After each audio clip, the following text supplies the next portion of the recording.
حضرت دحیہ کلبی رضی اللہ عنہ نہایت خوبصورت تھے۔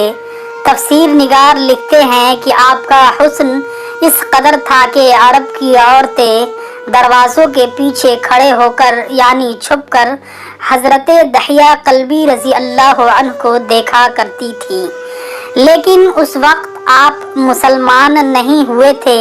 ایک دن سرور کونین تاجدار مدینہ حضرت محمد مصطفیٰ صلی اللہ علیہ وآلہ وسلم کی نظر حضرت دحیہ کلبی پر پڑی۔ آپ صلی اللہ علیہ وسلم نے حضرت دحیہ کلبی کے چہرے کو دیکھا کہ اتنا حسین نوجوان ہے۔ آپ صلی اللہ علیہ وسلم نے رات کو اللہ تعالیٰ کی بارگاہ میں دعا مانگی، یا اللہ اتنا خوبصورت نوجوان بنایا ہے، اس کے دل میں اسلام کی محبت ڈال دے، اسے مسلمان کر دے، اتنے حسین نوجوان کو جہنم سے بچا لے۔ رات کو آپ نے دعا فرمائی۔ صبح حضرت دحیہ کلبی رضی اللہ عنہ آپ صلی اللہ علیہ وسلم کی خدمت میں حاضر ہوئے۔ حضرت دحیہ کلبی رضی اللہ عنہ کہنے لگے، اے اللہ کے رسول، بتائیے آپ صلی اللہ علیہ وسلم کیا احکام لے کر آئے ہیں؟ آپ صلی اللہ علیہ وسلم نے فرمایا، میں اللہ کا رسول ہوں اور اللہ واحد ہے، اس کا کوئی شریک نہیں۔ پھر توحید و رسالت کے بارے میں حضرت دحیہ کلبی کو بتایا۔ حضرت دحیہ نے کہا، اللہ کہ نبی، میں مسلمان تو ہو جاؤں، لیکن ایک بات کا ہر وقت ڈر لگا رہتا ہے کہ ایک گناہ میں نے ایسا کیا ہے کہ آپ کا اللہ مجھے کبھی معاف نہیں کرے گا۔ آپ صلی اللہ علیہ وآلہ وسلم نے فرمایا، اے دحیہ بتا تو نے کیسا گناہ کیا ہے؟ تو حضرت دحیہ کلبی نے کہا، یا رسول اللہ صلی اللہ علیہ وسلم، میں اپنے قبیلے کا سربراہ ہوں اور ہمارے ہاں بیٹیوں کی پیدائش پر انہیں زندہ دفن کیا جاتا ہے۔ میں کیونکہ قبیلے کا سردار ہوں، اس لیے میں نے 70 گھروں کی بیٹیوں کو زندہ دفن کیا ہے۔ آپ کا رب مجھے کبھی معاف نہیں کرے گا۔ اس وقت حضرت جبریل امین علیہ السلام حاضر ہوئے۔ یا رسول اللہ صلی اللہ علیہ وسلم، اللہ سلام کہتا ہے اور فرماتا ہے کہ اسے کہیں اب تک جو ہو گیا وہ ہو گیا، اس کے بعد ایسا گناہ کبھی نہ کرنا، ہم نے معاف کر دیا۔ حضرت دحیہ آپ کی زبان سے یہ بات سن کر رونے لگے۔ آپ صلی اللہ علیہ وسلم نے فرمایا، دحیہ اب کیا ہوا، کیوں روتے ہو؟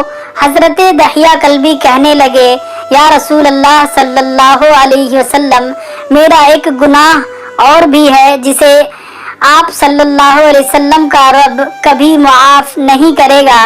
آپ صلی اللہ علیہ وسلم نے فرمایا، دحیہ کیسا گناہ ہے بتاؤ۔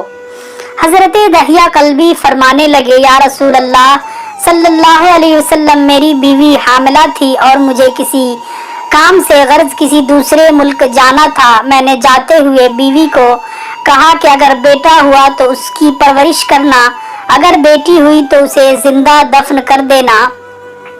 دحیہ روتے جا رہے ہیں اور واقعہ سناتے جا رہے ہیں۔ میں واپس بہت عرصے بعد گھر آیا تو میں نے دروازے پر دستک دی۔ اتنے میں ایک چھوٹی سی بچی نے دروازہ کھولا اور پوچھا، کون؟ میں نے کہا، تم کون ہو؟ تو وہ بچی بولی، میں اس گھر کے مالک کی بیٹی ہوں۔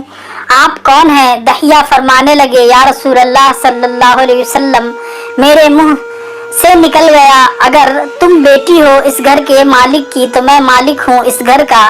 یا رسول اللہ صلی اللہ علیہ وسلم، میرے منہ سے یہ بات نکلنے کی دیر تھی کہ چھوٹی سی اس بچی نے میری ٹانگوں سے مجھے پکڑ لیا اور بولنے لگی، بابا بابا بابا، آپ کہاں چلے گئے تھے؟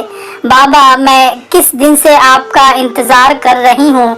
حضرت دحیہ کلبی روتے جا رہے ہیں اور فرماتے ہیں، اے اللہ کے نبی صلی اللہ علیہ وسلم، میں نے بیٹی کو دھکا دیا اور جا کر بیوی سے پوچھا، یہ بچی کون ہے؟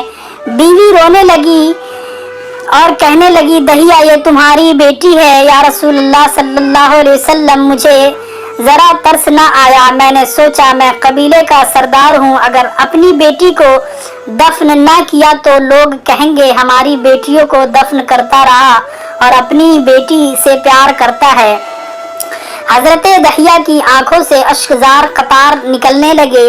یا رسول اللہ صلی اللہ علیہ وسلم، وہ بچی بہت خوبصورت اور بہت حسین تھی، میرا دل کر رہا تھا اسے سینے سے لگا لوں، پھر سوچتا تھا کہیں لوگ بعد میں یہ باتیں نہ کہیں کہ اپنی بیٹی کی باری آئی تو اسے زندہ دفن کیوں نہیں کیا۔ مگر میں گھر سے بیٹی کو تیار کروا کر نکالا تو بیوی نے میرے پاؤں پکڑ لیے۔ دحیہ نہ مارنا اسے، دحیہ یہ تمہاری بیٹی ہے، ماں تو آخر ماں ہوتی ہے۔ میں نے بیوی کو پیچھے دھکا دیا اور بچی کو لے کر چل پڑا۔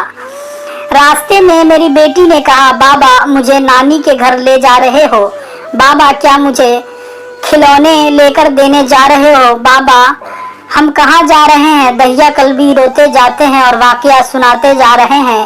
یا رسول اللہ صلی اللہ علیہ وسلم، میں بچی کے سوالوں کا جواب ہی نہیں دیتا تھا، وہ پوچھتی جا رہی ہے، بابا کدھر چلے گئے تھے؟ کبھی میرا منہ چومتی ہے، کبھی بازو گردن کے گردے دے لیتی ہے، لیکن میں کچھ نہیں بولتا۔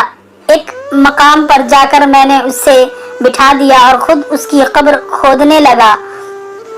آقا کریم صلی اللہ علیہ وآلہ وسلم دحیہ کی زبان سے واقعہ سنتے جا رہے تھے اور روتے جا رہے ہیں۔ میری بیٹی نے جب دیکھا کہ میرا باپ دھوپ میں سخت کام کر رہا ہے تو اٹھ کر میرے پاس آئی اور اپنے گلے میں جو چھوٹا سا دوپٹہ تھا وہ اتار کر میرے چہرے سے ریت صاف کرتے ہوئے کہتی ہے، بابا دھوپ میں کیوں کام کر رہے ہیں؟ چھاؤں میں آ جائیں۔ بابا یہ کیوں کھود رہے ہیں اس جگہ میں؟ بابا گرمی ہے، چھاؤں میں آ جائیے۔ اور ساتھ ساتھ میں میرا پسینہ اور مٹی صاف کرتی جا رہی ہے، لیکن مجھے ترس نہ آیا۔ آخر جب قبر کھود لی تو میری بیٹی پاس آئی، میں نے دھکا دیا اور وہ قبر میں گر گئی۔ میں ریت ڈالنے لگا، بچی ریت میں سے روتی ہوئی اپنے چھوٹے چھوٹے ہاتھ میرے سامنے جوڑ کر کہنے لگی، بابا میں نہیں لیتی کھلونے، بابا میں نہیں جاتی نانی کے گھر، بابا میری شکل پسند نہیں آئی تو میں بھی کبھی نہیں آتی آپ کے سامنے، بابا مجھے ایسا نہ مارے۔ یا رسول اللہ صلی اللہ علیہ وسلم، میں ریت ڈالتا گیا، مجھے اس کی باتیں سن کر بھی ترس نہ آئی۔ میری بیٹی پر جب مٹی مکمل ہو گئی اور اس کا سر رہ گیا تو میری بیٹی نے میرے طرف سے توجہ ختم کی اور بولی، اے میرے مالک، میں نے سنا ہے تیرا ایک نبی آئے گا جو بیٹیوں کو عزت دے گا، جو بیٹیوں کو عزت بچائے گا، اے اللہ وہ نبی بھیج دے، بیٹیاں مر رہی ہے۔ پھر میں نے اسے ریت میں دفنا دیا۔ حضرت دحیہ قلبی رضی اللہ عنہ واقعہ سناتے ہوئے اتنا روئے۔ یہ واقعہ جب بتا دیا تو دیکھا آپ صلی اللہ علیہ وسلم اتنا رو رہے ہیں کہ آپ صلی اللہ علیہ وسلم کی داڑھی مبارک آنسوؤں سے گیلی ہو گئی۔ آپ صلی اللہ علیہ وسلم نے فرمایا، دحیہ ذرا پھر سے اپنی بیٹی کا واقعہ سناؤ، اس بیٹی کا واقعہ جو مجھ محمد کے انتظار میں دنیا سے چلی گئی۔ آپ صلی اللہ علیہ وسلم نے 3 دفعہ یہ واقعہ سنا اور اتنا روئے کہ آپ کو دیکھ کر صحابہ کرام رضی اللہ عنہ رونے لگ گئے اور کہنے لگے، اے دحیہ کیوں رلاتا ہے ہمارے آقا کو، ہم سے برداشت نہیں ہو رہا۔ آپ صلی اللہ علیہ وسلم نے حضرت دحیہ سے 3 بار واقعہ سنا تو حضرت دحیہ کی رو رو کر حالت خراب ہو گئی تھی۔ اتنے میں حضرت جبریل علیہ السلام حاضر ہوئے اور فرمایا، یا رسول اللہ صلی اللہ علیہ وسلم، اللہ سلام کہتا ہے اور فرماتا ہے کہ اے محبوب صلی اللہ علیہ وسلم دحیہ کو دے۔ وہ اس وقت تھا جب اس نے اللہ اور آپ صلی اللہ علیہ وسلم کو نہیں مانا تھا، اب مجھ کو اور آپ کو اس نے مان لیا ہے تو دحیہ کا یہ گناہ بھی ہم نے معاف کر دیا۔